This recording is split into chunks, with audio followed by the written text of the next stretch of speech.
All right, that works for me. All right. All right, Mary Beth, Dan, we're live. We're live on the social streams. We're back, baby.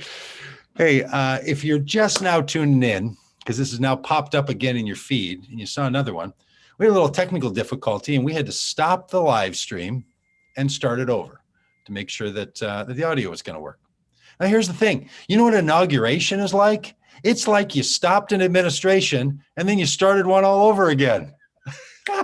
It's like the perfect day for a stop and restart. That's what today is.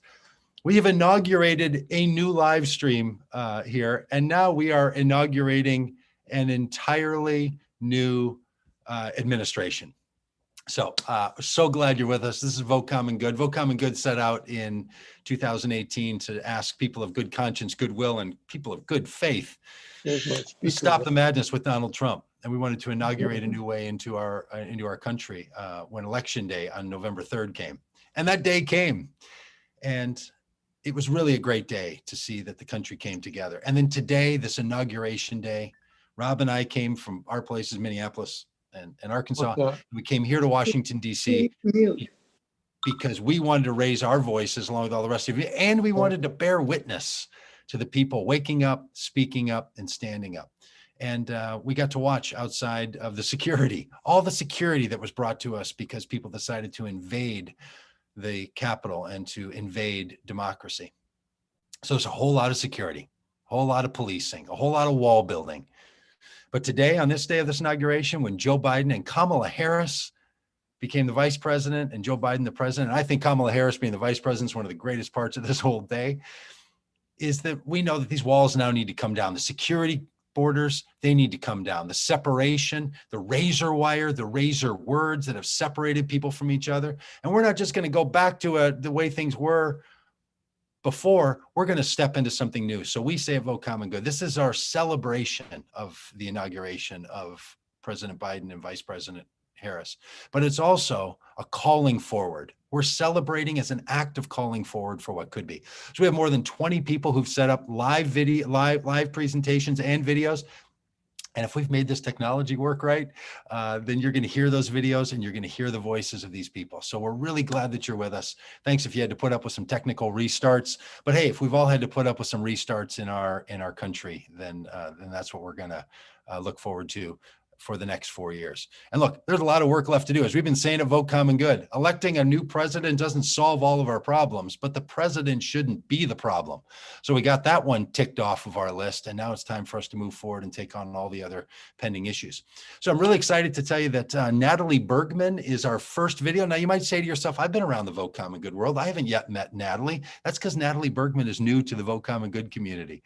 And we just had the chance to meet her recently, and we're so glad that she's part of this work. And we want you to know that Vote Common Good is going to continue on. This is inauguration for us and the work we're going to keep doing and bring an end to the kind of radicalization that's happened inside the Christian faith that we saw on display 2 weeks ago today. But it's also a chance for us to launch some new projects that we're going to be doing. And a lot of new things are going to be coming in our work together as we work with candidates and voters and leaders all over the country.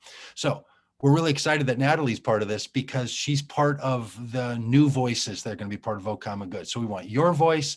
We want other people's voices. We want people to be part of this. We want to see this as a big platform for people to be able to step on. So without any further ado, to the video that we think you're going to enjoy from Natalie. It's a little introduction from her and then a music video that she has just recently launched in her effort of being a part of a record label, Jack White's record label. And we're glad that she's part of this and glad she's part of the Vote Common Good world. So here's a little introduction and then the video from Natalie Bergman.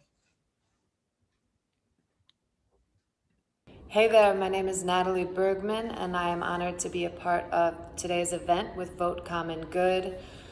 It is very important in the world right now to be a voice of love and of faith and light, and to approach our fellow man the way that Christ approaches us, and that is with love and mercy. I support the mission of Vote Common Good, and today I'd like to share a musical piece that I wrote about perseverance during an unkind time. It's a song about my unwavering faith through it all. So have a listen, and thanks so much. And now, her fantastic video.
I think that is so tremendously fun and so great. So Natalie, thanks for being a part of this.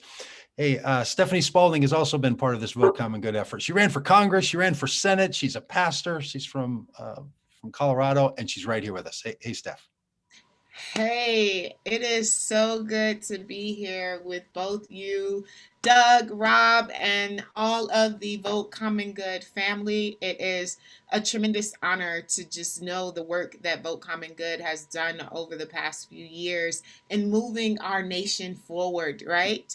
We have suffered in the darkness for so long, but as Natalie's saying, lead us out of darkness into the light. And that's the feeling and the work that I get from Vote Common Good, right? That we are moving out of the darkness, that we are committed to being in the light. And as Amanda Gorman reminded us today, that the light is not some place to go, but the light is within us if we have the courage to be it, right? So now is not the time for us to just simply celebrate, but yes, enjoy the moment, enjoy the fact that we have a new administration, that there is a new day before us as a nation in the presidency of President Joe Biden and Vice President Kamala Harris. Enjoy that. But let us not go back to sleep over the next 4 years or ever. There's still so much work for righteousness for us to do. And as I believe, as the scripture tells me, what does God require of us but to do justice, to love mercy, and to walk humbly with God? And that is our call right now, to not leave them stranded, nor those who have relied on this moment for so long. For the last 4 years, for the last 500 years, we must continue to carry the torch of what is righteous in this nation and to move it forward. So continue to walk with us, join Vote Common Good, share the work that we are doing, because we cannot do it by ourselves, and neither can this administration. Let us move forward and be the light that is so necessary in this world. Thank you. Hey, thank you, Stephany. It's really great. And hey, our next video is from Michael Waters. Michael has been a part of a number of our events, really wanted to be here tonight, but as another speaking event, like so many people do on this particular day. So here is a video that I think you will love and I think you will appreciate from Michael Waters. So. There is a statement that I have heard repeated with great frequency for the better part of the last year. It is a statement always made with earnest, yet it is a statement that I believe to always be made in error. I'm confident that you have heard it spoken as well. You may have even uttered it once or twice, but every time I hear it, it causes me to shudder. It sounds something like this: I can't wait for things to return to normal. I understand the longing for the coronavirus pandemic to cease. I understand the desire to visit friends and loved ones safely again. I understand the desire to gather together corporately in worship, in schools and restaurants, for concerts without fear of infection. I understand the desire to return to work, to get the economy moving again. I even understand the statement as it was being made in reference to seeing a new presidential administration obtain power. However, I must profess to you tonight that a return to normal is a return to going backwards. A return to normal is a return to complacency. A return to normal is to callously dismiss the horrors and brutalities manifest throughout quote unquote normal times. A return to normal is no less than a return to mass incarceration. A return to normal means a return to family separation. A return to normal means a return to underfunded public schools and the arts.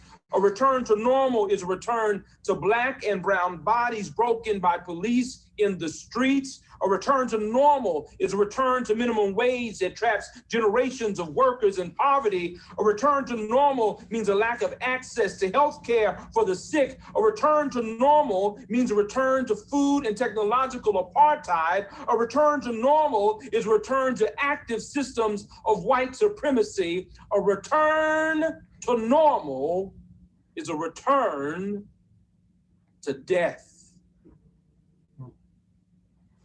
Friends, we have struggled too long. We have sacrificed too much to now simply return to normal. We must never return.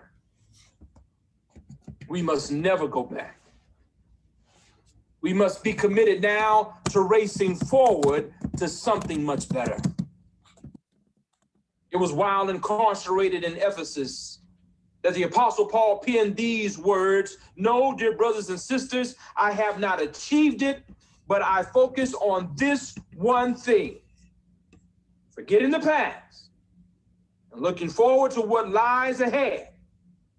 I press on to reach the end of the race." That word for press here is dioko, which means I press back against everything that is pressing against me. So friends, no, let's not go back to normal. Let's not go back to hate. Friends, no, let's not go back to normal. Let's not go back to injustice. Friends, let's not go back to normal. Let's not go back to despair. Let's not go back to normal. We must go on to that place where Dr. King says we achieve the total, direct, and immediate abolition of poverty. No, not back to normal. Let's go forward towards something better. Let's commit our work to continue to move forward till that great day that justice flows like waters and righteousness like a mighty stream. Amen. And that, friends, is Michael Waters. I don't know if you've had a privilege of being with Michael, but he has a way of crystallizing, and it is such a good gift. Boy, it's a long path, isn't it, for how we're going to go? It's a long way. It's something that requires, as we say in Vote Common Good, a little bit of faith and a little bit of hope.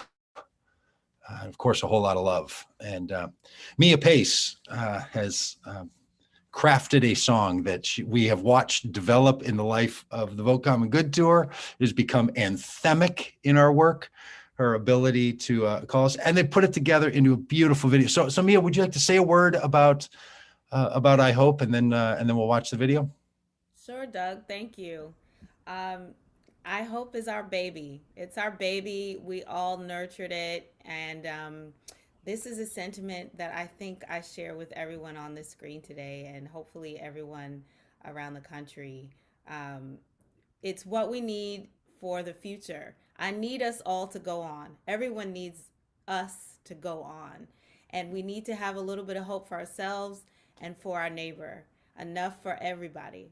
So I hope that you all will enjoy this. These are words that came just kind of from above.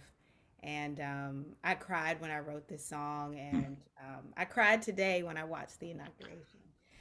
What a beautiful day. So please, I hope you enjoy it. And thank you all, Vote Common Good, for helping to nurture this song and make it what it is.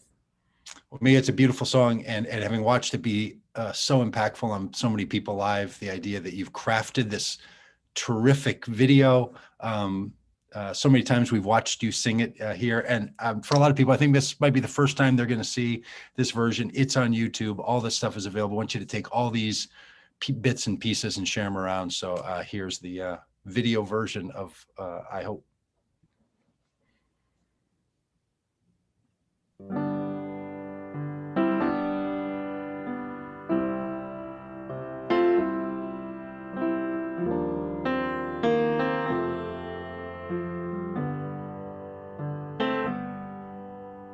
How could we ever come to this, you say? Our lives do not matter, and justice has no face. To study war and anger burns the fabric of our state, sends a message to our neighbors that we've fallen from the fray.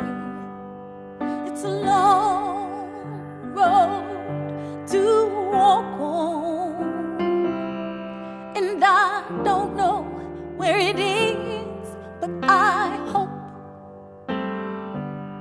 And when I'm too tired to carry on, I don't know if you'll be there, but I hope.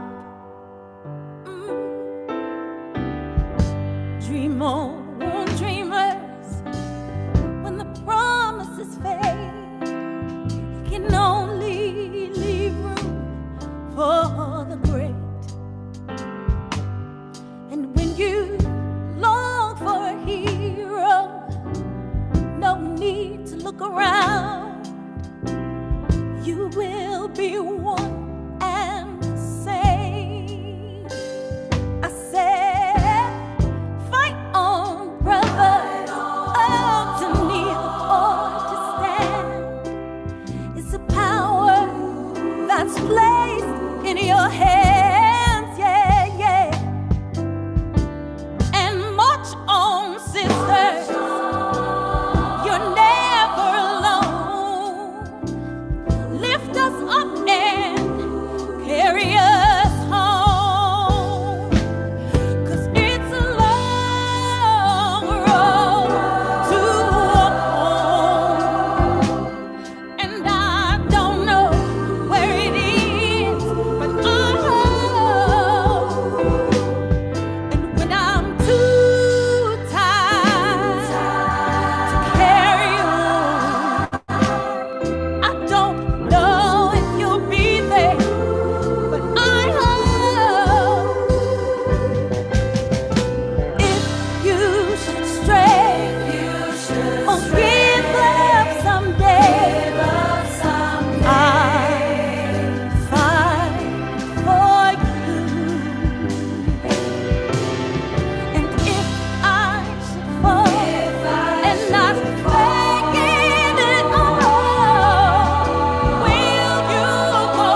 I mean, come on, right? Isn't that just something else? Meah, so great. And that must be one long road because it went from dark night to the middle of the day and you're walking down that whole road. And we do have a long road to walk down. Hey, you're going to hear see a video now from Laura Truax. She is the pastor at LaSalle Street Church in Chicago. Laura has been part of our Vote Common Good world, and she's also going to be a co-host with Stephany Spaulding and me and another person named Dominique on Wednesdays. We're going to be launching a podcast, a daily podcast here in just a couple of weeks. So keep an eye out for that. And Laura's going to be one of the co-hosts. And then after that, you're going to hear from Amy Sullivan. And then after that, you're going to hear from Christy Berghoef. Now, Amy and Christy are here live with us, so they'll pick it up right after that. So it'll go Amy, or it'll go Laura, and then Amy, and then Christy. Here's Laura Truax. Hello, everyone. Laura Truax from LaSalle Street Church in Chicago, Illinois. Very grateful to be with you and very grateful to be on the eve of a new administration. For almost the entire tenure of the Trump administration, I've been part of a daily meditation group.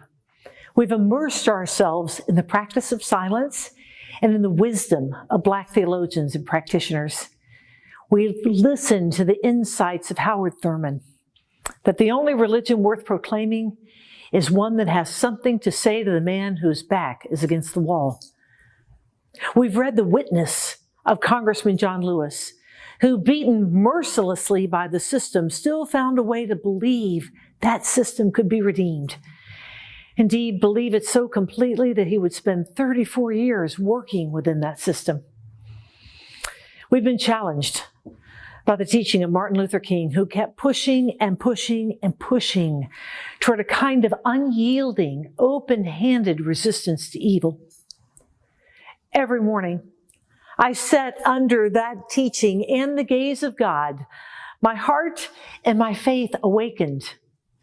And every afternoon, after a slew of news, that same teaching was tested. Alongside my awakened heart and faith, daily I was pressed, do I actually believe this? Is this the advice of a bygone era? When does love lead with retribution or revenge? When can I humiliate the oppressors? Not only because it feels good, but also because they deserve it. Just when do I write off the deplorables because they are deplorable? What does my faith demand of me? It was my Muslim friend, Ibu Patel, who reminded me of this profound truth of democracy, that we always have to live with those we have defeated, and vice versa. You have a stake in them being better than their worst selves, he wrote, and you have a stake in them going through a positive change. Thurman, Lewis, King, they called us to our better selves, not only for our own sake, but for the sake of our enemies. I don't want to hear that. I want to explain it away. But their faith wouldn't let them evade this truth, that faith loves, and that love holds people accountable for their words, for their violence, for their crimes. But love also believes. No, beyond that, love acts. Love acts. It acts with the conviction that some of these liars, some of these violent people can and will be changed, and that you have a role in that. King understood love was at the heart of the gospel, and that wasn't soft or anemic or sentimental. It was, as King preached it, a very strong love that could carry Christ to a cross and send Paul sailing unembittered through the angry seas of persecution. What does love look like right now? On this Inauguration Day, this formal beginning? A friend from Pennsylvania said he was going to be approaching his neighbors one by one to listen and to offer his own opinions about this stop the steal lie. He was going to approach the one waving the Trump flag and the one who said they don't do politics. It's a one-man march of love. Another noted that she was changing her rhetoric, as she writes her congresswoman, Less about shaming and a series of expletives and more about, you're better than this. Our community is better than this. We demand better. I want my words to offer a way of change. For all of us, it's getting involved beyond our own echo chamber, and I suspect the various judgments we've used, that we might have even written off entire groups of people or parties completely.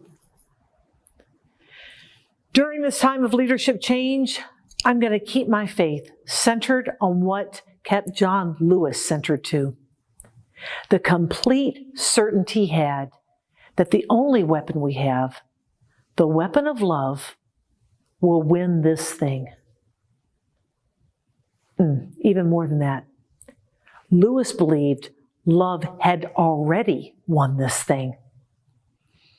We just had to do our part in living that reality. Think about that. Let me close with some of his last written words. He said, faith is being so sure of what the Spirit has whispered in your heart that your belief in its eventuality is unshakable. Nothing can make you doubt that what you have heard will become a reality. What we were communicating through nonviolent protest, he said, what we were demonstrating by being willing to put our bodies on the line, was that love had already overcome hate. That the pages of America's book had already been written. That this nation's destiny was already sealed in the moment it was founded. We were simply actors, dramatizing our faith in the supremacy of one truth that no law, no centuries-old tradition, no military force, no matter how ferocious, could undermine the dictates of the divine. That same truth is true today. May we have the courage, sisters and brothers, the courage to go and live likewise, to hold faith and love together tenaciously. Amen.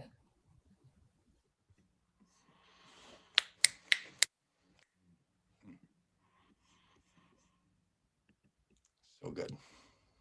Amy Sullivan, tough act to follow, but you're a tough actor. That's all right. I'm just up the road from Laura in Evanston, Illinois.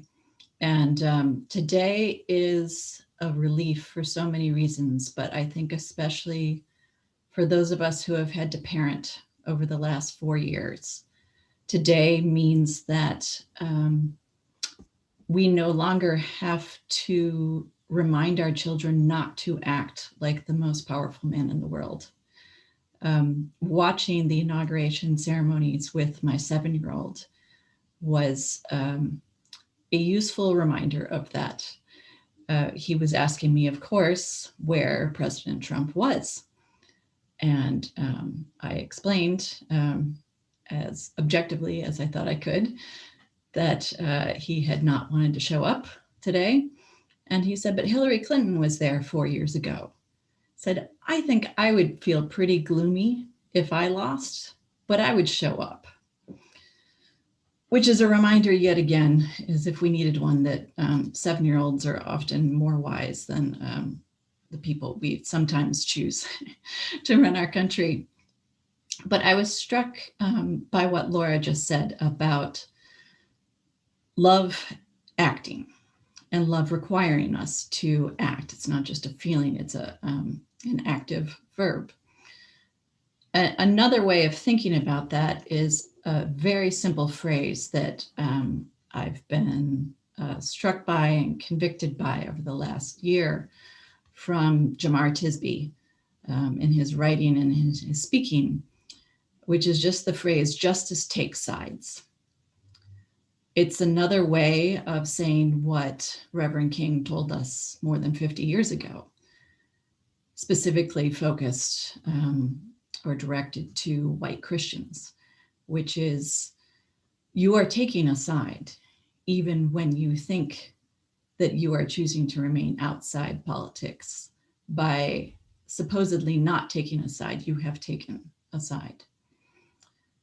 And I think that that is something that many of us in white churches are still not quite coming to grips with. We think maybe we did our duty by putting up a Biden-Harris sign. Maybe we did our duty by voting what we saw as the right way.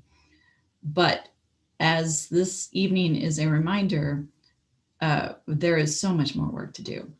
And there are choices that face every one of us, big choices and little choices. And what I would like to do is challenge those of us who are white Christians to see those choices and embrace them as opportunities to do justice.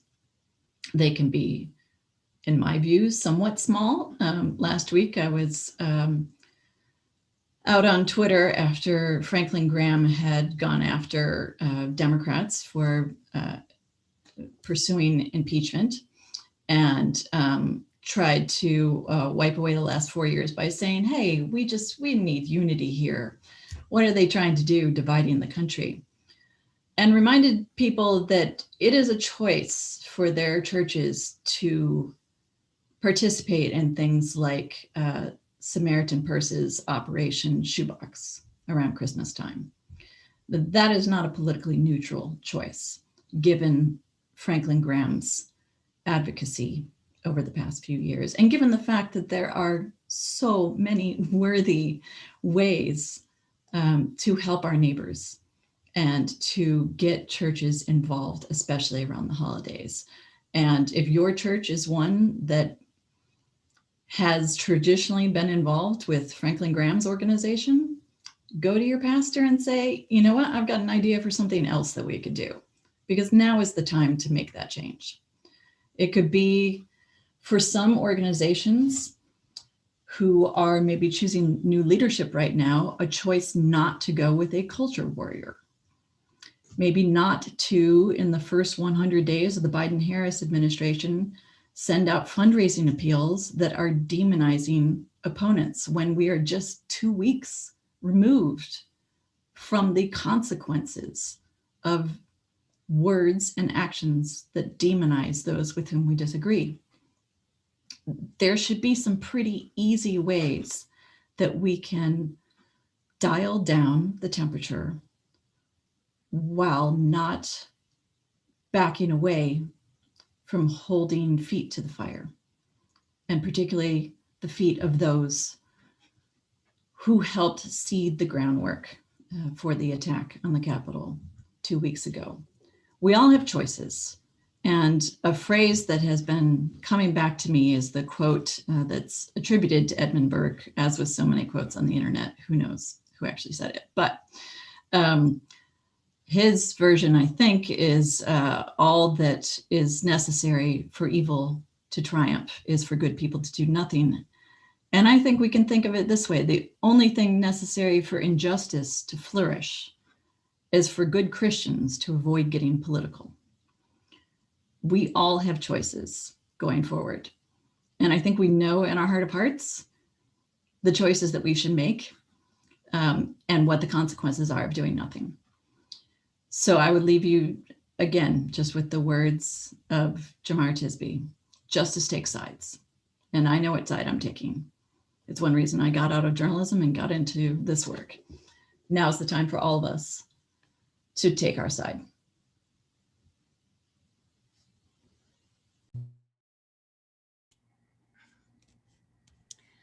Well, my name is Christy Berghoef, and I'm coming to you from Holland, Michigan. And it's so good to be back here with the Vote Common Good family. I've missed you guys, and you really know how to light a fire under me. Well, I was raised on a small 40-acre flower farm. My mom was a nurse, and my dad ran the farm. And there's a couple things that were instilled in me growing up that have just really been on my mind a lot in recent days. First, because my mom was a nurse, the hospital was the very last resort when someone got hurt on the farm, which seemed to be frequently for my 3 brothers and I. So whenever I got a gash in my leg or a thorn in my hand, the solution was never just a kiss and a Band-Aid. My mom would clean it out, scrape it out, and sterilize it despite my protests.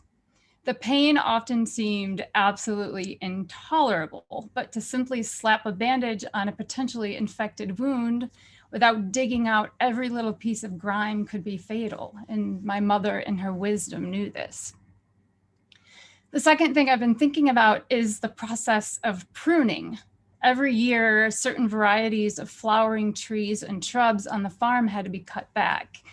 And I remember as a young child out in the fields with my dad, asking him why he was cutting all the strongest, biggest branches off the plant. The trees looked so lopsided and awkward and unfamiliar after they met the saw, and it really didn't make much sense to my young brain. Why would you do this? Aren't we trying to grow these things? And he explained to me that the big branches are old, and while they look impressive, they no longer produce good flowers or fruit. They hog all the water and the nutrients that are drawn up from the soil, and they absorb all the sunlight. All of this simply in their pursuit of getting bigger without actually producing anything. So they looked impressive, but they were empty. So my dad explained if we cut off these self-serving big branches, then thousands of small buds would erupt from those trees the following spring, and there would be enough nutrients for them to share. And each one would push out a branch that would be loaded with blossoms in the spring and full of fruit in the fall. And I've been thinking about these two things a lot lately, and especially as I'm hearing these calls for unity and peace. And thinking about the biblical sense of this word peace, shalom, we call that. And shalom is often defined as the way things are supposed to be. It's not the absence of discomfort. It requires balance and order. It requires hard and painful truth-telling and uncomfortable self-realizations. It demands that centuries-old systems that show favoritism to the wealthy and the white-skinned folks become completely upended and rebuilt in a way that leads to true equality and true peace. And so going forward, I believe we have to strive for this true peace, and that we have to be united in those efforts. There's no quick Band-Aid fix, because peace is not a silent, thin, flesh-colored piece of gauze taped over the deep wounds of injustice in order to keep people comfortable. The pursuit of peace is going to be hard, and it's going to hurt, especially for those of us who've grown accustomed to controlling the narrative for so long. It's going to require digging out the poison that's raging as a fever in our flesh. And true peace can't look like a tree that, while impressive in stature, consists of a few big dominating branches failing to produce good fruit while leaving small buds fighting for unsustainable bits of nourishment. Peace looks like the tree whose many thousands of small branches come together to produce an enormous feast for the eyes and a feast for the birds. Today was an amazing day in the United States. We can all agree on that. I think it was a really significant step forward. A big obstacle in the way of human flourishing was removed today. But eliminating Donald Trump from power and handing control to the House, the Senate, and the White House over to Democrats does not make us suddenly healed or pruned or whole. Though many will try to persuade us that this is the case, today simply gets us a step closer to removing the layers and the centuries of blood-soaked bandages so that we can begin to really stare deep into the root of our afflictions, as uncomfortable as it will be for many of us. So this is where I think we are today. I celebrate this incredible historical moment. I also know that the thrill of this moment will slowly fade. And as it does, we need to each think about the ways we are going to roll up our sleeves in the days ahead and head out to the fields. My dad always used to say, as he called my brothers and me out to the back 40 on those hot summer days, "Let's go, kids. The more hands, the lighter the work." And I always found this to be true, and that working together even brought some joy to what would otherwise be back-breaking work in the hot sun. And this work we need to do will require every willing person to stand up and to speak up and to do their part as we unify around our vision for shalom and as we work for a truly more peaceful world. Thanks. Christy Berghoef, thank you so much. Amy Sullivan, thank you so much. We're going to hear from Brandon Pfeiffer. Brandon's made video of music. Brandon, with our group, has been a musician. He's been a setup person. He's been a web developer. He's done a lot. And from your comments, Christy, that from the fields, we're going to shout. And from the rooftops, we're going to sing. I think you'll understand why I say that here in a minute. So this is Brandon Pfeiffer.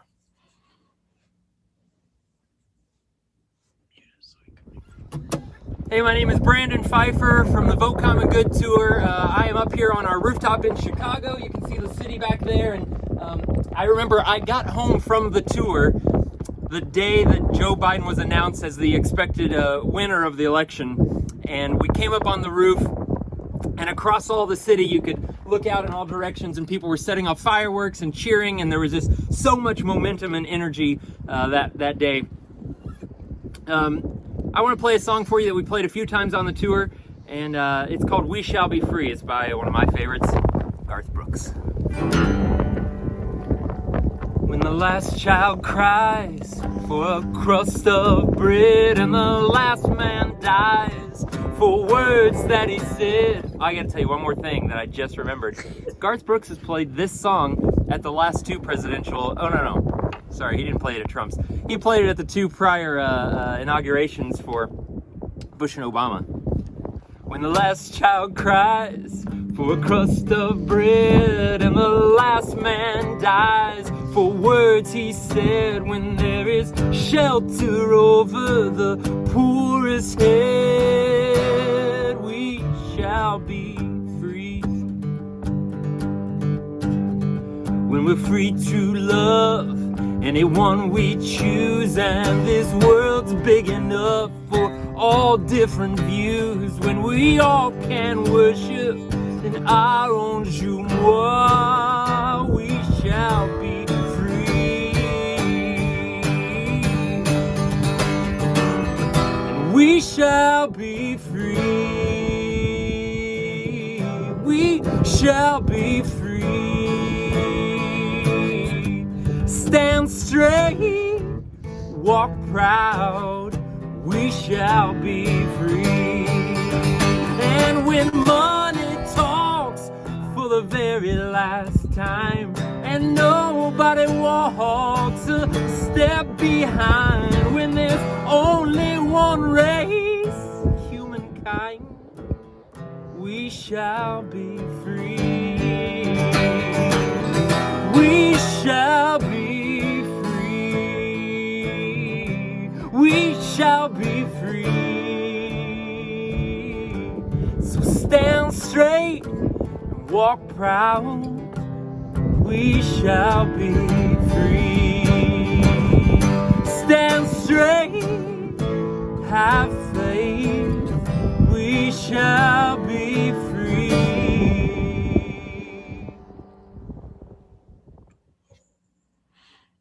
Well done, Brandon. Well done. And nice fade out at the end there. Very Garth Brooks of you. Well played, my friend. Hey, we really do see that Vote Common Good is a storyline all over the country. And from the rooftop in Chicago to the pastor's house in New York is where we go. And this is the Reverend Jacquie Lewis.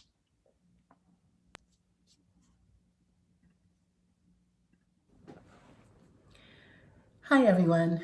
I'm the Reverend Dr. Jacquie Lewis, and I'm the Senior Minister of Middle Collegiate Church in New York. I'm also part of the Vote Common Good family, so I'm delighted to have this opportunity to be with you today as we celebrate the inauguration of President Joe Biden and Vice President Kamala Harris. We worked hard, didn't we, to make this happen, and we just get to celebrate and be thankful to God and to each other for hard work well done. I'm praying for both of them right now and asking God to bless them and shelter them and show them the way to make America fair, just, loving, peaceful, and equitable, maybe for the very first time. We know they can't do it by themselves. We know that they're going to need us to do it, and they're going to need our prayers. But that's my hope, that we can together shoulder up and show the world what justice looks like. This has been an incredibly tough time, right? I mean, how many hundreds of thousands of people that we've lost to COVID, the livelihood and the work that people have lost to COVID, the way they don't make ends meet, the way people feel isolated as they're still sheltered in place. And not only that, this last year was horrific around the issues of race and violence enacted upon Black people in particular, trans people. We have not shown our best self. And people say this isn't America, and I'm saying, yeah, actually it is. From where I sit, it is who we have been. And if we're going to be different, if we're going to make it better, if we're going to make it just and fair and equitable, then we have to be honest and have truth so we can have reconciliation. I don't think I've ever had this difficult a time in my life, except for 3 years ago, almost 4 now, when we lost my mom to cancer, to stage 4 small cell lung cancer that had metastasized already by the time the doctors found it. That this woman lived for 7 years and gave us energy and courage and life lessons for 7 years after being diagnosed is nothing short of a miracle. And everything I think about my mom, I think about her brave fight. She was a love warrior, a peacemaker, and I'm sure she'd be thrilled at where we're at right now with Kamala and Joe. But let me tell you a scripture that is in my mind right now. It's from Romans. I'm not always picking Paul to read, but this is actually one of my favorite texts in the entire scripture. I consider the sufferings of this present time not worth comparing with the glory about to be revealed to us. For the creation waits with eager longing for the revealing of the children of God. For the creation was subjected to futility, not of its own will, but by the will of the one who subjected it, in hope that the creation itself would be set free from its bondage to decay and will obtain the freedom of the glory of the children of God. Obtain the freedom of the glory of the children of God. I love this text. I love that all of creation is waiting for the children of God to show themselves so that it can be freed, liberated, redeemed. I'm a proud grandmother of 2 little ones, one who's just a year old now. And I'm remembering his mom, Gabby, on the day of labor, and the physical pain, the obvious physical pain, the tough labor pains that she was experiencing. You could see it in her face. You could see it rippling up her body, almost like from her toes to her head. You could see the pain that Gabby was in. And I could only think about this text. I could only think about how Octavius was going to be revealed. This beautiful bundle of glory was going to come out of Gabby after this tough labor. And friends, my mom labored to breathe, labored to live, labored to bequeath us love and lessons. One of the last things she said to my dad was for him to be a mother to us, to mommy us, to mother us. And he has. My dad has mothered us in ways that he never did before. He showed his feminine side, and he showed his compassion, his kindness, his gentleness, especially to my siblings who really needed it the most. He's just shown up in the most powerful way. The connection I'm making here between Gabby's labor pains and my mom's laboring to breathe and my dad taking on this incredibly nurturing womb-like role in our lives is that we actually are the ones we've been waiting for. We're the ones to give birth to a new nation, to a new America, to new ways of being, family together, people together, across religion, across difference, across division, across party. I mean, you and I are the children of God who are waiting to be born anew, to show the world what it looks like to be liberators and to be free.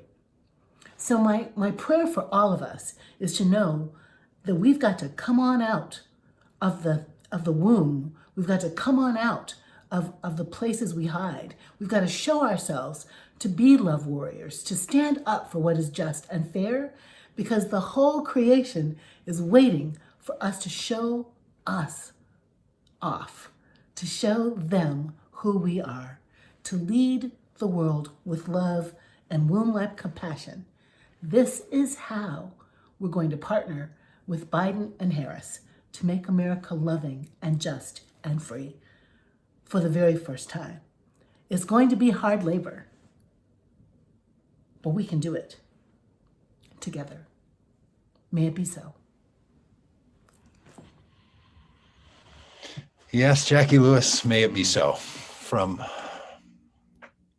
New York, now over to North Carolina. And John Pavlovitz put these thoughts together just today. He really wanted also to be live. But people have really found that putting these little videos together feels like different energy, and they're really loving doing it. So we're glad that they are. Here's John Pavlovitz. Well, hello, dear friends. It is so good to be with you tonight to celebrate a day we have all been working toward. And I thought I'd have some words of wisdom for you tonight, but I really haven't been able to capture today. The kids have been wondering why Dad's crying so much, and I don't think I can really process it. I thought I would share some words I've written. I wrote these on the morning of January 6th, and of course that day changed dramatically, but these words have taken on new meaning for me now. And I hope that they'll be encouraging to you as we move forward, and then that we can remember this in the difficult days that will be ahead. It's called the Dawn of American Hope. The night has a way of fooling you. Though it's a temporary condition, it can convince you it's permanent, that it will always be this dark, this terrifying, this lightless. It tries to take away your will. See, the night has a way of making you believe that the sun will never rise again, that you will always feel the way you do, and that you should abandon hope for good. The key is in staying, in not surrendering to the real nightmare visions and the fearful false stories, in remaining awake long enough to see the light begin to break through, to see the dawn arriving, because it always comes. It will not be denied. Do you see it? Do you feel the light changing in the room? Do you feel the warmth upon your face? Morning is breaking through, and it's time to greet it. This is a victorious shout into the wind, a long overdue megaphone blast of joyful defiance. It is a clarion call to those whose hearts could take no further breaking. This is the end of a long, brutal, losing war with the night. It is the dawn announcing itself in radiant, unapologetic fire. And for a while, we may have forgotten what it feels like to be so hopefully ablaze in this way. The fight will do that to you. It will wear you out. It will drain you. It will suffocate and extinguish all that is lightness within you. And we'd grown so weary and bitter and tired from all of it that we'd almost forfeited the very best of us. We almost conceded defeat and willingly surrendered to the hateful. We almost consented to the violence around us. We almost relinquished our dreams. We almost abandoned hope. Almost. But morning is here, and we are being made new again. We are a people turning and returning, a revolution in real time. We are boldly declaring our independence from the darkness. This is an audacious treason of sorts, a daring defection from the homeland of our recent days. It's a place that no longer merits our allegiance, and so we run from it joyfully. We are running toward somewhere better, building something greater. We've seen too much suffering, bound up too many wounds, buried too many before their time. We've grown exhausted by the violence of venomous words and from the destruction they so easily speak into being. We are seeking the words that give life. Today is rebirth and renewal and resurrection exploding all around like a spring of every living thing. In this blinding and beautiful daylight, we are moving now to rescue something precious that we lost. We've seen our nation hijacked by hatred, and we have resisted. We are gently but surely reclaiming it from the hands of the hurtful and restoring it to the brilliant luster that only comes when everyone gets to hold on to it. We are ready to begin the difficult work of this day to craft the America that could be but has never yet been. We are a people waking up to who we are, family formed not by homeland border or religious affiliation or political lines or any other distinction or demarcation, but by the sacred kinship of our shared humanity. Our very blood testifies to the one life that we all walk together in. And this is the DNA of our joy today. This is the reason for our expectant hearts so fully affixed to our sleeves.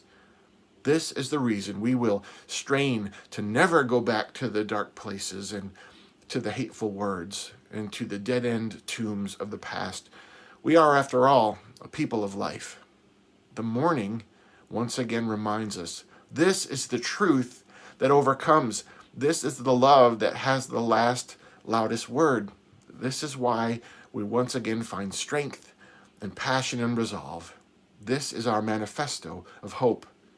Hope is indeed alive. It resides within us. We are that hope together. So come alive, rise, shine. The morning is here and the morning is ending. Welcome to the dawn. It's such a great day and I'm grateful to be a part of it. Thank you to all of you for the work that you do, that you've been doing, and that you will do. Stay greatly encouraged. Peace. So good, John. So good. Rob and I were sitting here talking. Maybe you're doing the same thing. Like, we need to make sure we take all these videos that people have and make sure they're shareable around in all the other ways. There's a real video collection being created in this inauguration as we inaugurate something new. Well, back up to New York, Queens, New York, where the Reverend Vince Anderson, who has been the chief architect of our musical experience. He's going to have two songs for us tonight. Here's one of the two. And so here's Vince Anderson. Next song, I sang it every week, every day on the bus, next to the bus, by the bus, in front of the bus, under the bus, I don't know. And it's been a lament for a lot of us. But now, through the lament, like President Biden said, joy comes in the morning. So the song of lament becomes an optimistic song of praise and a call to love. I know that times are tough now, and many doors are closed. Well, we step into the light, only wind up feeling alone. Well, they say we should walk by faith and not to walk by sight. But damn, it's dark out here, and it's hard to see at night. Sometimes the tears don't stop, and I wonder, will we just dry up and blow away life?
you now, yeah, we need you now. We need you now, well, we need you right now.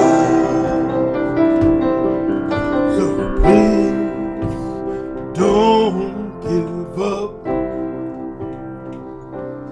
'cause we need you now. We need you now, right now.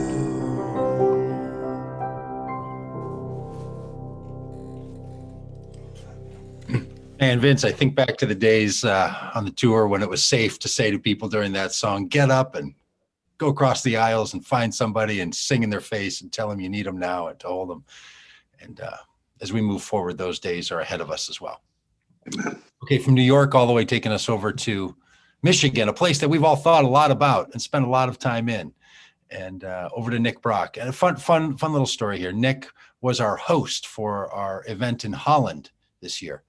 And we liked Nick a lot and he seemed to like us. So we said, hey, Nick, why don't you come with us and come along on the next stop over near Detroit. And then why don't you come on over to Pennsylvania? Pretty soon Nick was living on the bus and stayed with us all the way through to Election Day. So as we like to say, we're trying to get everybody we can on this bus. And we'd love to have you. So Nick, thanks for getting on that bus and thanks for being with us tonight. Hey, good evening, friends. Thank you for having me. I'm so glad to be a part of this. I'd just like to share a few words this evening with you. So for nearly a quarter of a century, a simple 14-word oath of office for Congress was sufficient to undertake the work. But 1 month into the 1861 inauguration of Abraham Lincoln, a groundswell of division ripened the context for national uncertainty and shifting loyalties, splitting the nation in two and producing a civil war. Congress wanted to prevent those affiliated with insurrection and sedition from politics, and thus created what was called the Ironclad Oath Test, a law that added words to the already 14 to prevent and expose disloyal conduct. So in a similar fashion, the resonance from that era pertaining to national uncertainty and a shifting of policies, a shifting of loyalties, seeks to beget a similar test of loyalty. So amidst the whispers for a soft civil war, what additional words, if any, should we consider to run alongside the office of our elected officials, to include the highest office of the land? I humbly submit to you that the answer to this question is hiding in plain sight. But in order to answer this question, though it must be diverted away from the inevitable and false dichotomies and towards an appeal for length, breadth, and depth, I appeal to those elected officials who by tradition have sworn or affirmed their oath of office upon a Bible, though it is not required by the Constitution, and towards the loyalty that lays therein. But most pointedly, I'd like to direct my appeal to those who campaign upon Christian values and invoke Christian rhetoric in order to persuade voters of faith. So I offer this short exhortation by addressing my US representative from Michigan as an example. And it goes like this. Dear Congressman Bill Huizenga, by grace and through circumstances acting upon your own goodwill, I urge you, sir, to extend the full weight and measure of your discernment, solemnity, and veracity for office to Holy Writ for which you have placed your hand upon. And as you boldly petition the Almighty for a blessing upon the tasks laid before you, may the timeless virtues to which you were called, faith, hope, and love, where love is the greatest of these, be just as bold for your petition of favor. With the readiness of Scripture placed at your hand, May you allow for the words of the saints and for the great Redeemer to render for you the most excellent way. Love.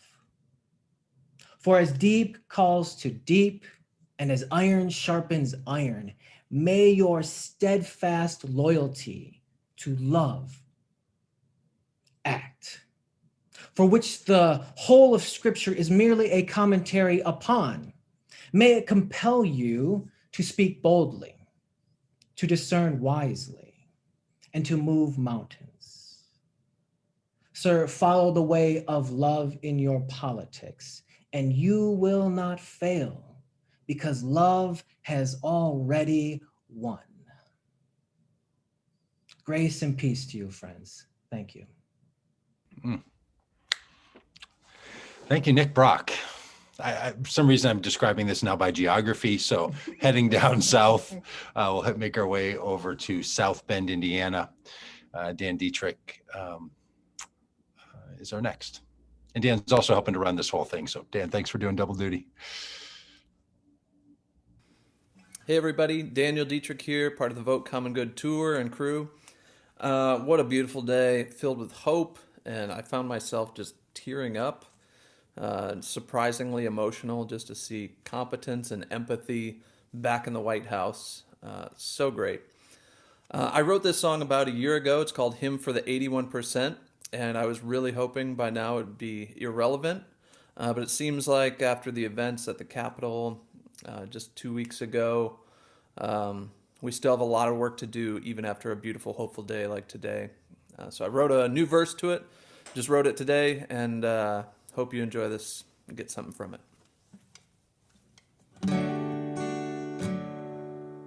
I grew up in your churches, Sunday morning, evening service, knelt in tears at the foot of the rugged cross.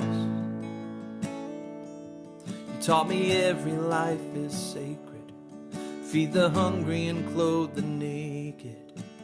Learn from you the highest law is love. I believed you when you said I should trust the words in red to guide my steps through a wicked world.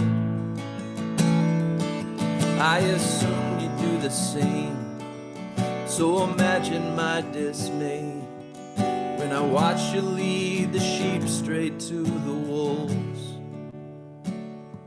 You said to love the lost, so I'm loving you now. You said to speak the truth, so I'm calling you out. Why don't you live the words that you put in my mouth? May love overcome and justice roll down. Oh, they started putting kids in cages, ripping mothers from their babies, and I look to you to speak on their behalf. Oh, but all I heard was silence, or worse, you justified it, singing glory, hallelujah, raise the flag. See, your fear had turned to hatred, but you baptized it with language torn from the pages of the good book. You weaponize religion, and you wonder why I'm leaving to find Jesus on the wrong side of your walls. You said to love the lost, so I'm loving you now. You said to speak the truth, so I'm calling you out.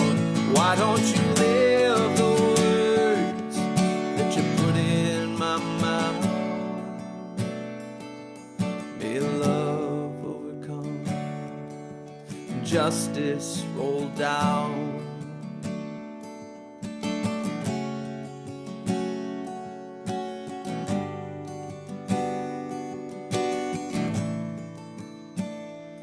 Come home, come home. You're better than this.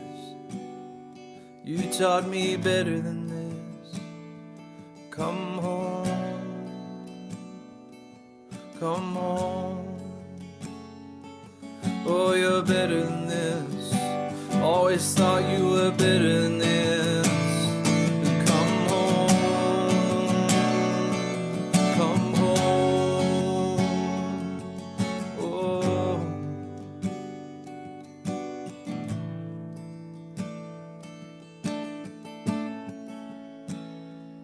Maybe I was too naive, or I just didn't want to see. There's always been a little poison in the well. Churches sit on stolen lands, nation built by stolen hands, and we use the Bible to justify it all. Yeah, from slavery and segregation to mass incarceration. This is who we are, but not who we have to be. There's a lot of work to do to pull out the evil by the roots, and repentance has to come before there's peace. And you said to love the lost, trying to love you now. You said to speak the truth, that's why I'm calling you out. Why don't you live the words that you put in my mouth?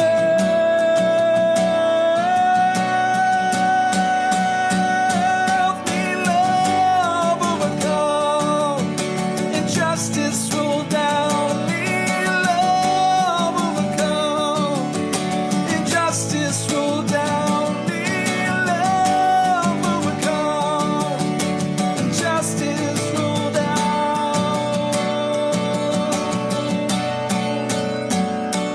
May love overcome and justice roll down.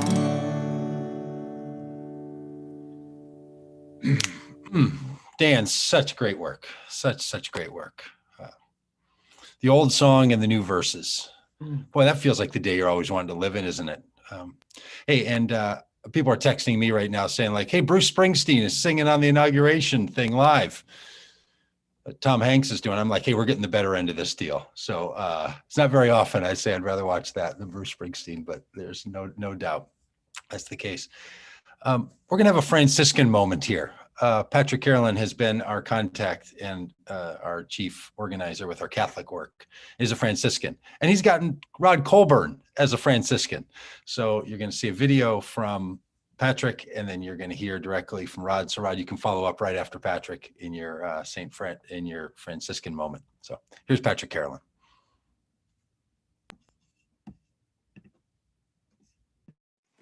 Good evening. My name is Patrick Carolan. I'm a Catholic activist, a justice leader, and the director of Catholic outreach for Vote Common Good.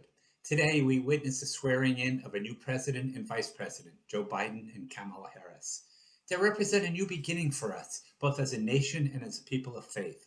The last 4 years, we have watched our president divide us by promoting an agenda of hatred and divisiveness, a president so devoid of moral character and ethical value that simple truth-telling was lost.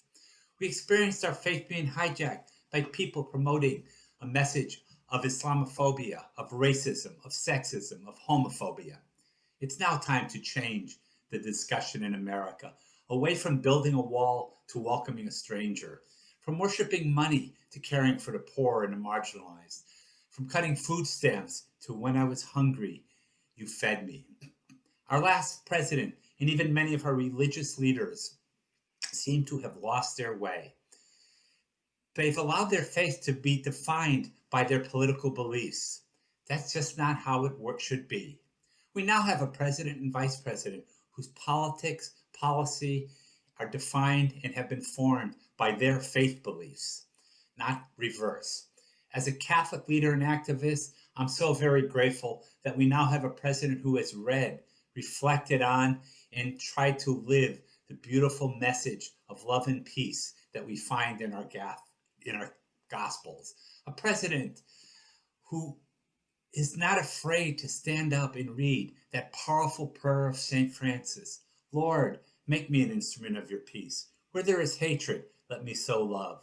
Where there is injury, pardon. And where there is doubt, faith. Where there is despair, hope. Where there is darkness, light. And where there is sadness, joy. We now have new leaders who welcome the challenge that was given us in Isaiah 58. Is this not the fast that I choose? Releasing those bound unjustly, untying the thongs of the yoke, setting free the oppressed, breaking off every yoke. Is it not sharing your bread with the hungry, bringing the afflicted and the homeless into your home, clothing the naked when you see them, not turning your back? Then your light shall break forth like dawn, and your wound shall quickly be healed. Today is the day of hope, hope that our light shall break forth like dawn. In his encyclical Laudato Si, Pope Francis calls us to a bold cultural revolution, not a revolution of guns, but a revolution of spirit, to stop living in a world where we are all separate and come together in a world of interbeing, a world where we are part of God's creation, not separate from creation. In his speech in 1966, Ripple of Hope, in South Africa, right at the height of apartheid, Robert Kennedy said, each time a man stands up for an ideal or acts to improve the lot of others or strikes out against injustice, he sends forth a tiny ripple of hope. In crossing each other from a million different centers of energy and daring, these ripples build a current that can sweep down the mightiest walls of oppression and resistance. Pope Francis ended his encyclical Laudato Si saying it only takes a few people with hope to change the world. So today, let's celebrate. And tomorrow, let's go forth with hope to create a new world centered on love, peace, and justice. Thank you, and peace and all good.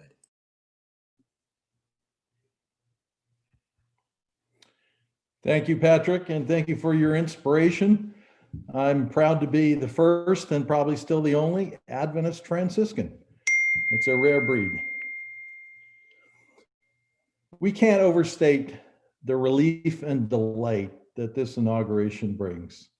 In the immortal words of Kool and the gang, there's a party going on right here, a celebration to last throughout the years. So bring your good times and your laughter too.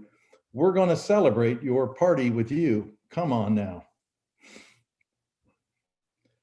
How many of you remember that? It's been a wrenching emotional journey for all of us, which is why it tastes so very sweet to reach our destination. Our first destination, to be clear, because the journey's only well begun. And that's why we should pause, at least briefly, to celebrate, with or without Kool and the gang. I'd like to celebrate three undersung heroes of the journey. The first fittingly represents the group singly most responsible for turning the country pale Biden-Harris blue, Black women. Meah is rightfully applauded for her singing and her songwriting, but her cheerfulness, perseverance, and strength of character deserve recognition too. COVID sidelined her for much of 2020, but she was a stalwart of the 2018 bus and a fixture of virtual VCG and the delightful electionary series. I still tear up almost every time she sings I Hope. And now I can watch the video, so even more opportunities. Vince also deserves extra credit. I remember eating pizza with him and Doug on a sidewalk outside a Brooklyn pie joint as Doug tried to sell him on becoming the music director for the 18 tour. I don't think so, Vince said. But when the bus rolled into Bethlehem, PA, there he was. And Meah magically appeared too. Vince was chief foodie on that tour, with particular talent for selecting some memorable spots for group dinners out. I remember fondly a steakhouse in downtown Omaha. And yes, another steakhouse out in the countryside east of Houston. Fabulous memories. Brandon gets the third shout out. I still remember him in Ouray, where this all began at the Wright Opera House, grabbing my attention and everyone else's with impeccable Tom Petty covers. On the walk-to-walk pilgrimage, he was everywhere, making sure the trains ran on time, apparently unremittingly cheerful and positive, eyes ever fixed on our destination. Just amazing, incredibly talented, truly good people each. Collectively, the memorable soundtrack and inspiration for the journey. Thank you, Meah, Vince, and Brandon.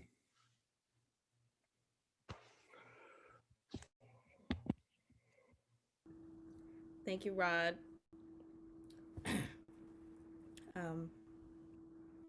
Wow, I didn't expect that. That was a beautiful walk down memory lane.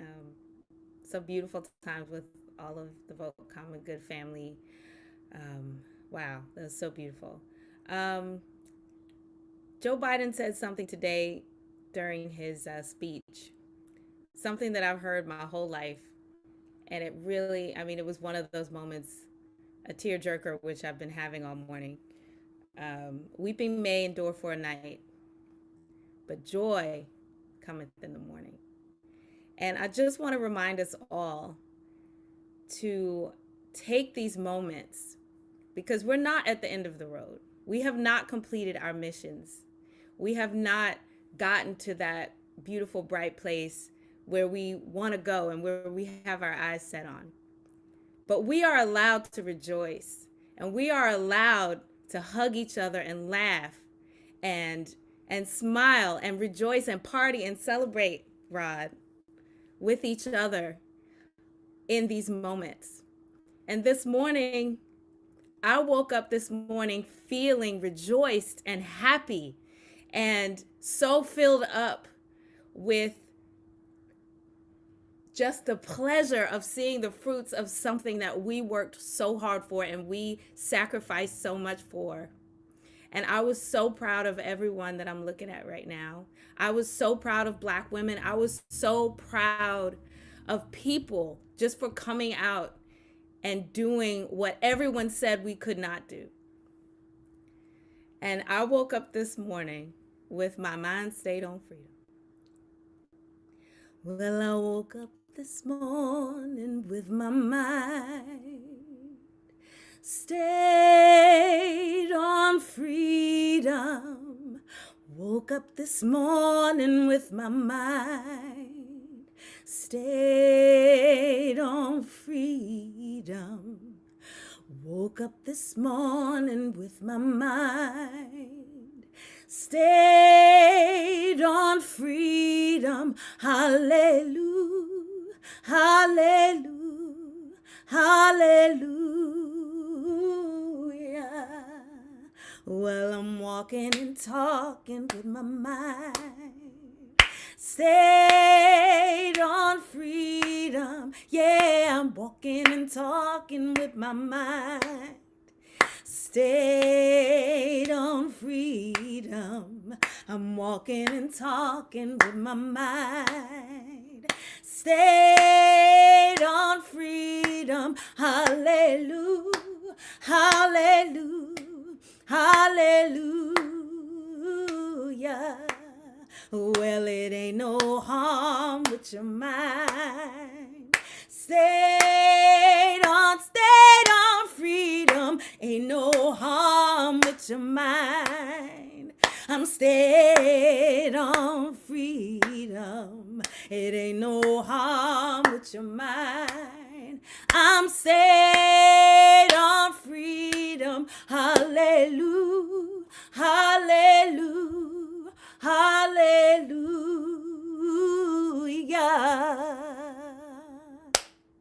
Thank you, everybody. Thank you, Meah. Thank you, Meah. Hey, the Vote Common Good enterprise, the whole project was really born in the mind of Samir Selmanovic. Some of you know Samir, you've been with him already. If you haven't had a chance to meet him, here's Samir.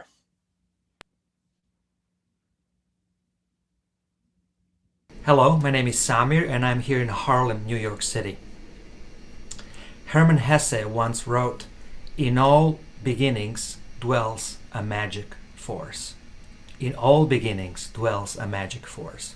So what is the magic force of this new beginning we find ourselves in? When I first came to United States, Americans often would proudly tell me, "Here you can be all you can be." And I wondered then, and I wonder today, whether this you is in singular or in plural. Whether I can be all I can be, or we can be all we can be.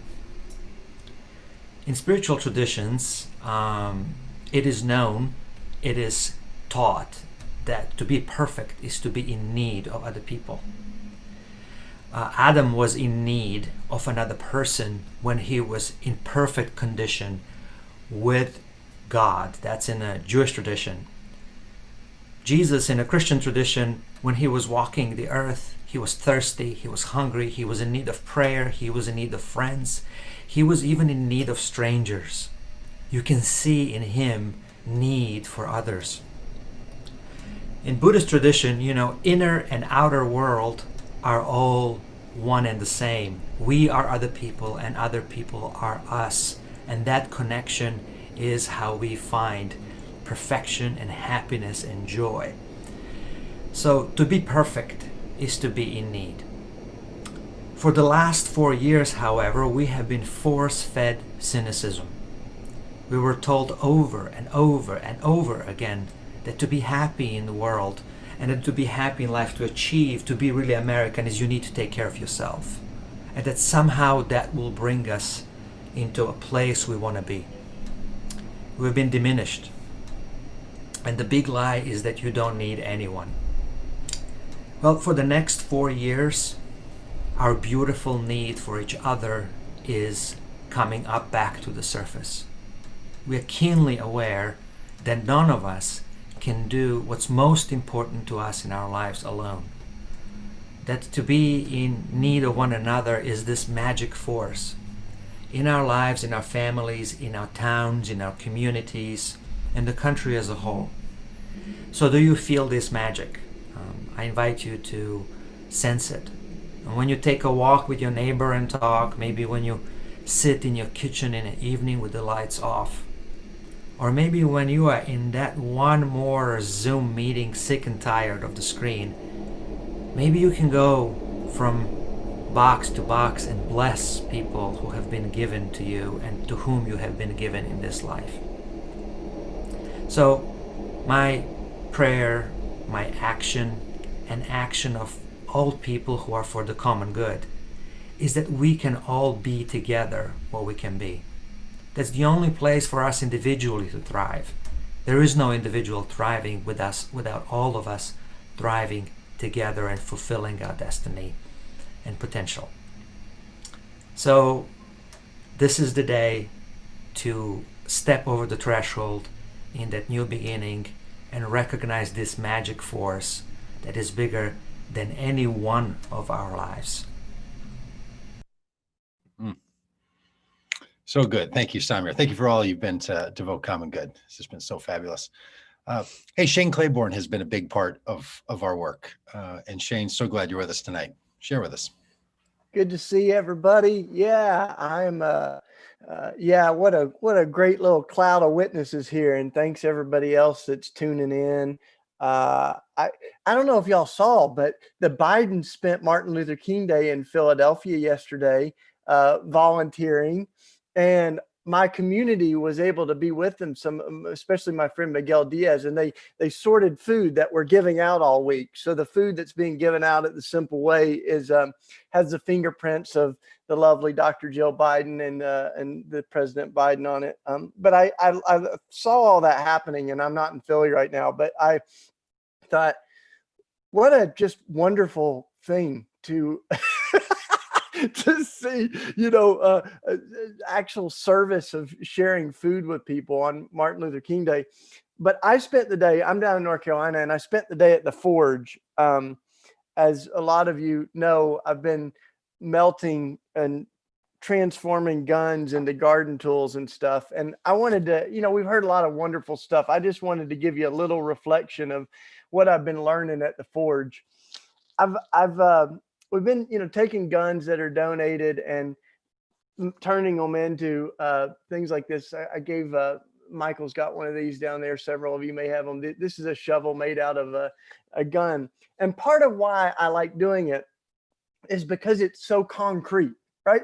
Like you can actually see in an hour something go from a tool that is designed to kill into something else. And I felt like we need some concrete change. So like today, it was really beautiful to see like 17 concrete acts that are going to change people's lives from the executive orders. And I think of, although I would say, Doug, that we're still looking for the end to the federal death penalty. That wasn't one of the ones that came out today. I think that's on the list of the ones coming out tomorrow, maybe. But, we need that concrete change. But the other thing that I like about being at the Forge is as I think of the verse that obviously inspires what we do, that we'll beat our swords into plows and our spears into pruning hooks, is that the prophets don't wait, right? They don't wait on the politicians. They take things into their own hands. And I think that's what's been beautiful about being a part of Vote Common Good is, as Reverend Jacquie said, like we are the people that we're waiting for, right? That we're going to proclaim things that as they should be, even when it feels like we're a long way from that. So, when I see a gun like this is, I brought a few props, but this is a AK-47. And yet, like someone would say that's a gun. And when we look at it, we can say, no, that's just a tool that hasn't been made yet, right? That's a shovel, actually. It's a gun that hasn't been born again. and I think the invitation that we have right now is to imagine what the future could look like, right? We're a long way from it. And I think of Jesus saying, blessed are those who believe, but have not yet seen. And so in some ways, we're imagining what America could look like if everyone had this day their daily bread, what America could look like if the sick were cared for and strangers were welcomed, what America could look like if death had lost its sting. And that invitation that to kind of live into the future that we know is coming. In the last reflection from the Forge that I have, I made these crosses. This is made out of the barrel of a gun, and actually I gave one to Reverend Barber, and he may end up wearing it tomorrow. Or Robb Lee said he's going to wear his when he gives the prayer over Kamala Harris tomorrow. But I've been making these crosses and giving them out, and one of the things that I've learned as I've been forging these is that if the fire is too hot, it just kind of melts it, it destroys it. It's too, and if the fire is too cold, or if I don't leave it in the fire long enough and I bring it out, it begins to crack. So I think that we've got to figure out and be praying for the right kind of fire, right? That our anger would be pure, and that it would be the purifying fire that doesn't destroy, but that refines and heals our country. So we do need the fire right now. And I also think of, so many of the images of God's Spirit as fire, the burning bush, the God is a consuming fire. And I think as I spent time at the Forge, that it's the fire that allows the metal to be shaped. And we need to keep leaning into the fire right now and allow our hearts to stay malleable. I think it's easy for us to be self-righteous or triumphalistic, but to stay leaning into the fire, and also to realize that fire is able to soften even the hardest heart. And it's hard for me to believe that sometimes. But I think what happened to Pharaoh when his heart was hardened is that he stayed away from the fire too long. And we want to keep leaning into that fire. And I've also learned that the way you put a fire out is by spreading out the coals. And the way that you keep a fire alive is by, fanning the flame and stirring the coals together. And for many of us, Vote Common Good has been one of those places where we feel the fire in us stirred and fanned and flamed. And so I think we've got to keep fanning that, right? We've got to not just disperse and celebrate the victory. And this is not the end. This is the beginning, right? So we've got work to do. And for all of you through this dark period in our history, you've been those coals that have, kept the fire alive in me. So I'm grateful for your songs and your words of inspiration and the testimonials that we've heard. So bless you. Thank you so much for keeping the fire alive in me. Likewise, Shane. Thank you, brother. Hey, just a couple more people for you to hear from. So cherish these final moments. Vanessa Ryerse tagged in with us in the final 2 months of the tour and gave so much to us. And you get to hear from her right now. So here's Vanessa Ryerse out of Arkansas.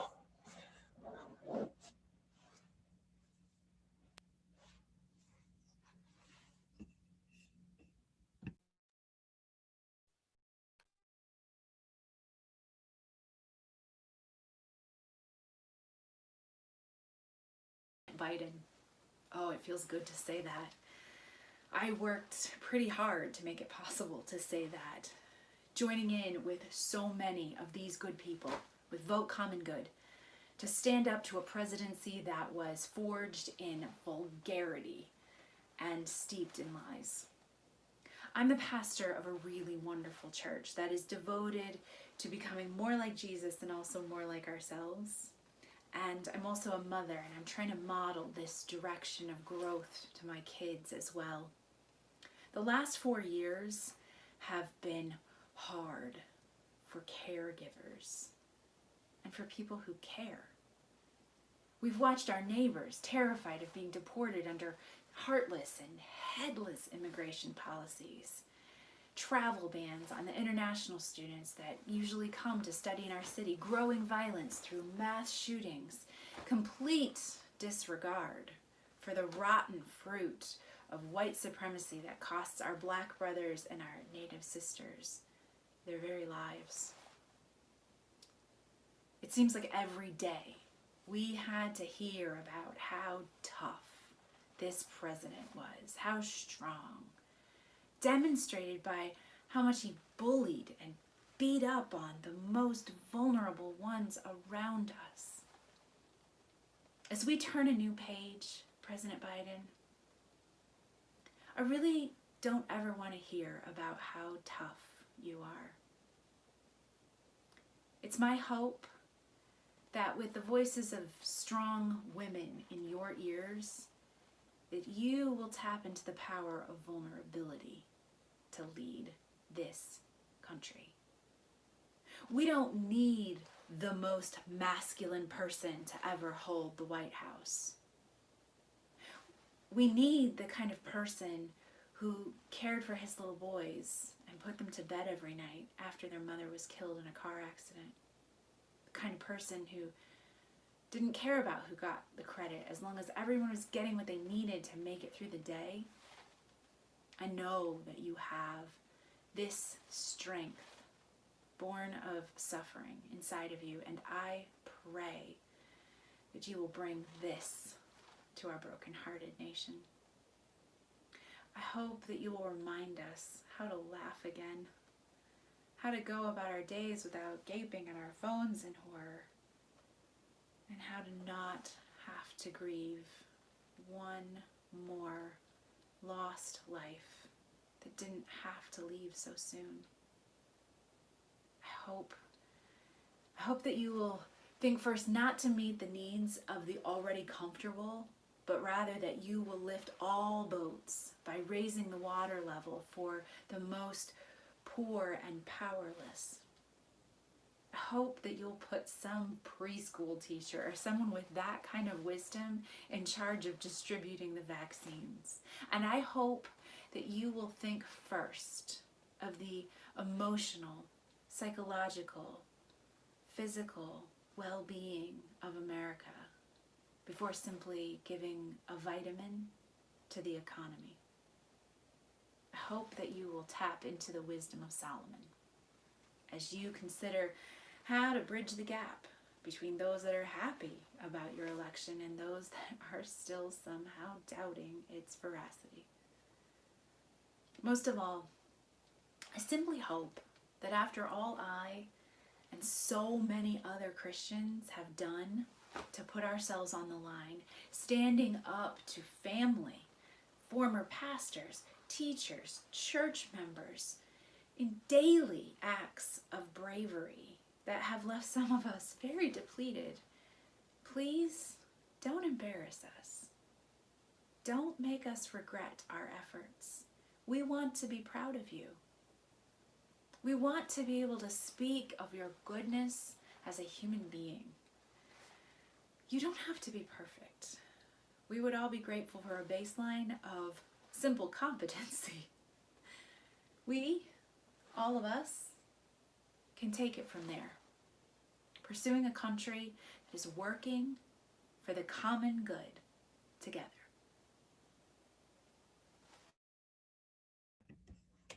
There's Vanessa Ryerse. Isn't that so She's good? good, isn't Hey, she? we're gonna. Yeah.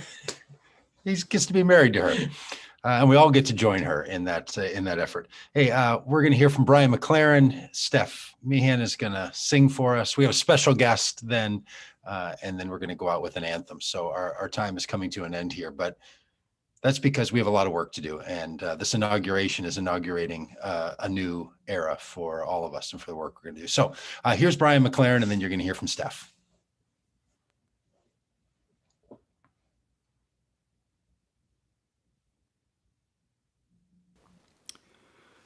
Hi, friends. When I think about the next 4 years in the Biden-Harris administration, I just have one great hope. It's really very simple. I wish we could deal with reality. For the last 4 years, our president and the supporters in his party have been just dealing with fantasies. They've been concocting enemies while they ignored the real ones. And so that's why I just hope and pray that all of us can work together with President Biden and Vice President Harris to deal with at least 4 of our actual real challenges and crises we face. First, of course, being COVID. Thankfully, President Biden has already announced a strong plan to address COVID-19, to slow the spread of the disease with our cooperation, and to speed the distribution of vaccines. Second, we have to deal with climate change. It's not going to go away. Just like COVID-19, the science tells us it's here, and it's going to get worse. And so, thankfully, again, President Biden has announced a bold plan to address climate change and create good jobs in a new green economy. We have a long way to go, but at least now we can start dealing with reality rather than denying it. And third, we have to face this catastrophic reality of white supremacy, of America's legacy and history of racism.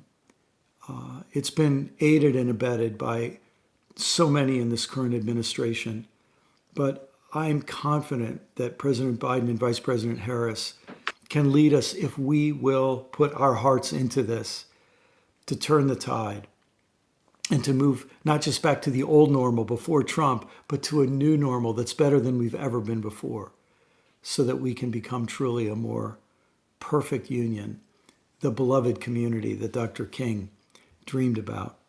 And fourth, we need to deal with the problem of economic inequality, the obscene gap between the super rich, super elites, and all the rest of us will destabilize our country and create the conditions for so many other problems to get worse.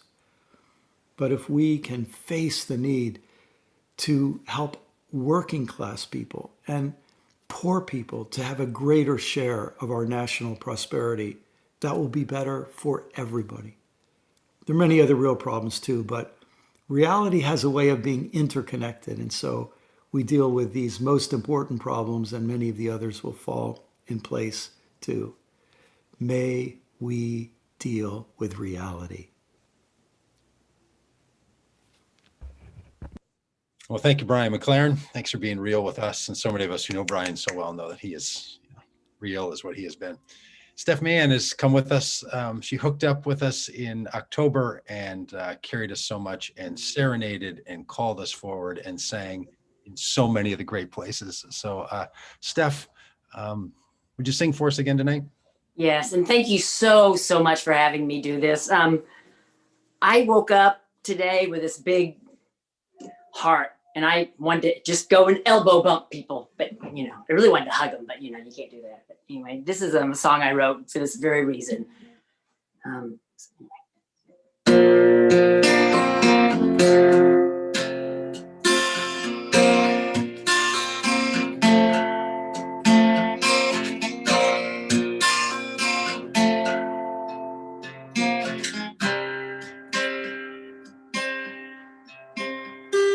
How we gonna build a bridge?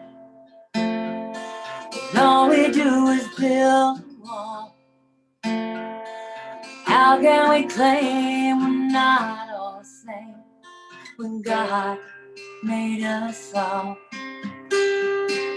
How we gonna raise our babies? Yeah, how we gonna teach them grace?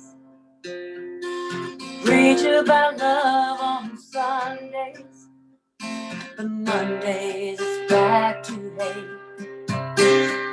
So here's another song about loving each other, just another song about digging down deep. Take a good look at the heart of your brother. We all laugh, we all love, we all live.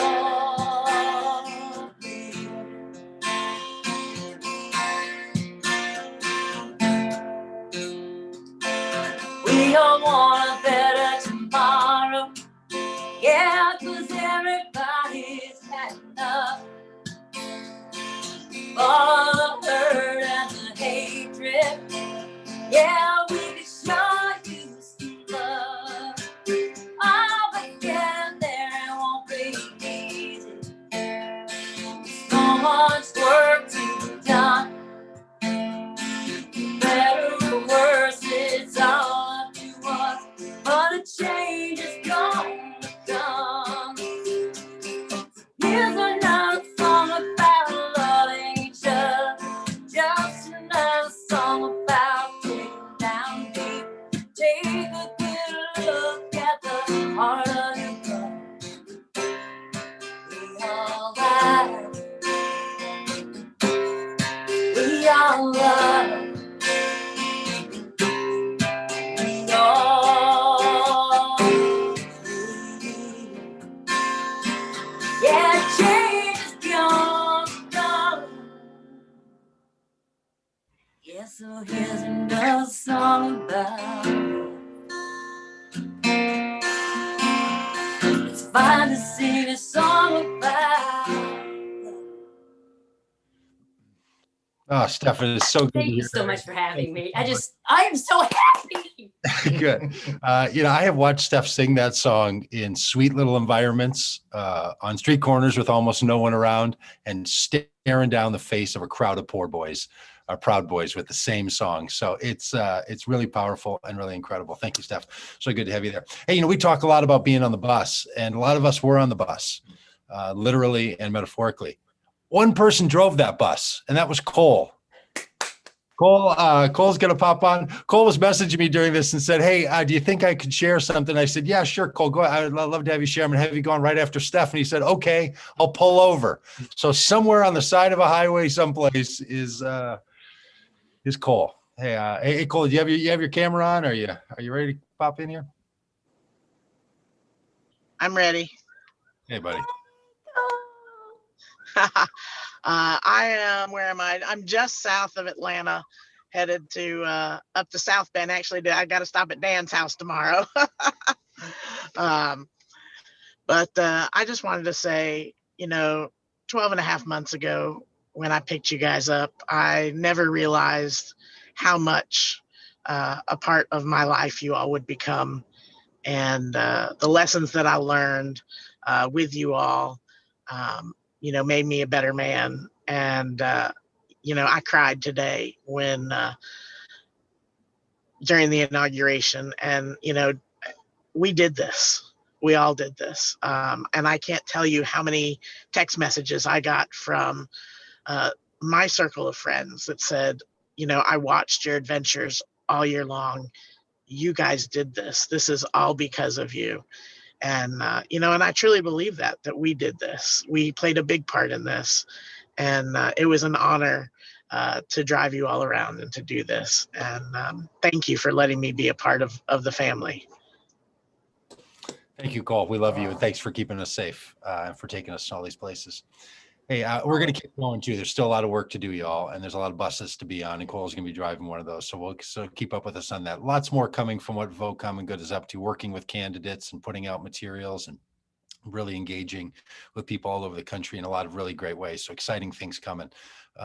Keep your hearts open to us. Keep your calendars open to our invitations. Keep your checkbooks open. We love all that. We'd love to have you involved in all the ways. When we started saying a number of years ago, we think we can move enough faith voters to really make a difference in this election. You know what a lot of people said?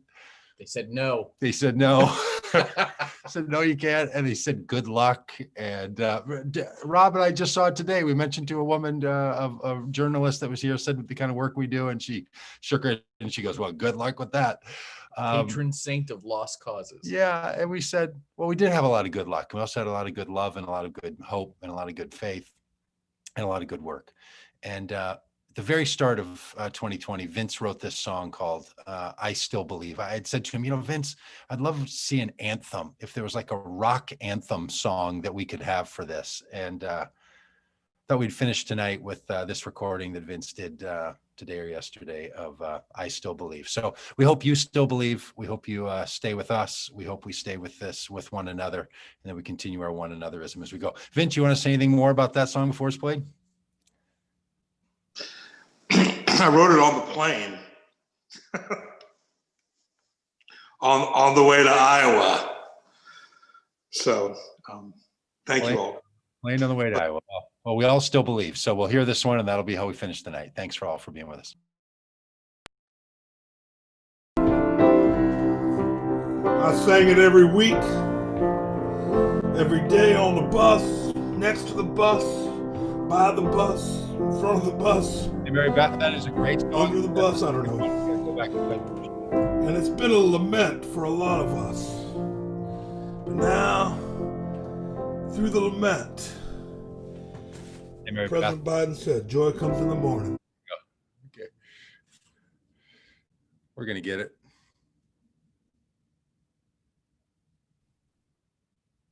That one was good enough to hear again.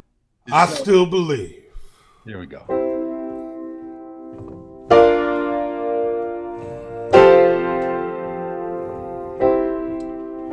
I believe that human dignity will one day be restored to those who had it ripped away.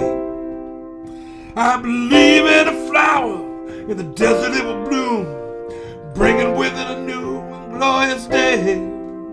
I believe that we are the ones we're waiting for. Put my faith in the human family. We will overcome division, look past our greed and strive, sing songs like we never sung before. Yeah. I believe that beauty gonna wither away the chains. I believe that the wounded will fly. I believe in the mountains gonna crumble to the ground. I believe valleys will rise now. I believe in a masterpiece called hope, bathed in the glorious light of love now. I believe in a voice well singing wisdom song. I believe that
Hey, faith, hope, and love for a change every day, y'all. We love you. Over and out.